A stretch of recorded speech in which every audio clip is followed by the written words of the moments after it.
before anybody ever heard of Kentucky bourbon, our region was the center of moonshine making and whiskey distilling in America.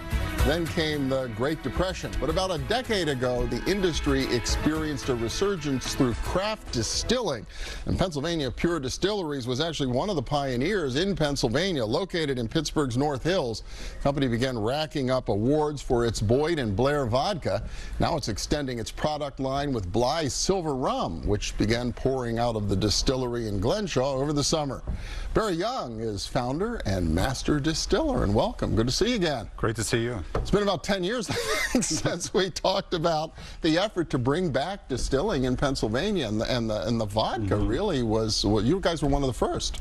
Correct, yeah, we were the second distillery to open in Pennsylvania since Prohibition. Okay, and really made a mark with a higher end vodka. That was kind of your specialty, right? Correct, yeah, it's because we're using locally grown Pennsylvania potatoes as our starting point. Okay. So we're making 100% of all the alcohol that goes into our bottles from scratch. And I didn't realize, but vodka can be made from lots of different things. I always thought it couldn't be vodka if it wasn't from potatoes, but I guess other distillers make it out of other things as well? Well, most commonly it's wheat or winter wheat. Really? Russian vodka was always wheat, Polish vodka was always potato.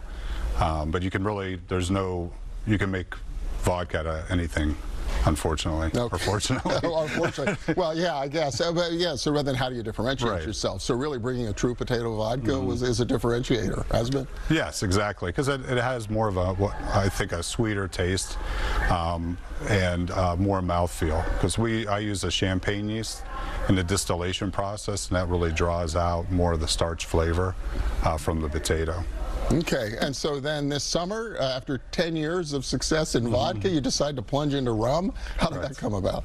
I love white spirits. I think they're harder to make because there's no place to hide behind them. They're either really good, neat, or they're not. And so it's always a challenge to make something that is that clear and that transparent and make it really well. And long before there was whiskey in this state, there was rum. You know, in the colonial times. Oh, I guess that's so. You go, you go back to the Royal Navy in Philadelphia, probably back 300 years ago, right? They were drinking rum, right? Exactly. And so when you're talking about making a rum, how do you set yourself apart, and how do you create a higher end, differentiated rum?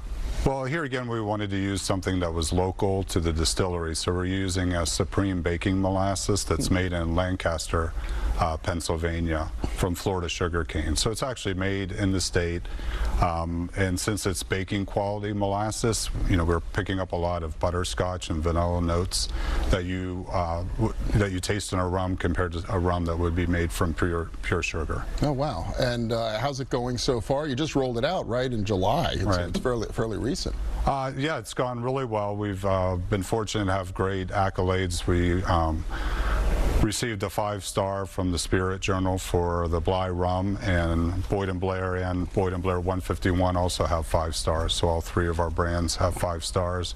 And the rum was also just rated at a 95 as well. Now, did you originally come out of the distilling business? How does one get into craft distilling in the first place? Well, I have a pharmacy degree from Duquesne University.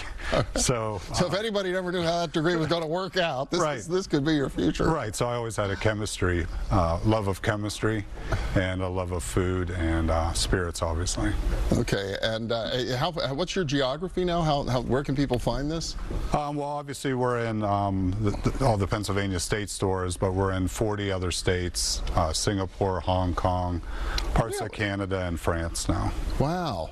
And you were a pioneer, but this whole craft distilling thing has become huge across it's a multi-billion-dollar industry now in just the past decade or so, right? Right. It's incredible how it's grown, and it's great that consumers have an option of, choosing local distilleries, and, especially the local distilleries that are using local produce, because you really need to know, like with food, people want to know where their food comes from. They also should know where their spirits come from as well and how they're sourced. Very good. Word of the wise, the company is Pennsylvania Pure Distilleries, Boyd and Blair, now Bly Rum. Barry Young, congratulations, continued success. Thank you so much. Appreciate it.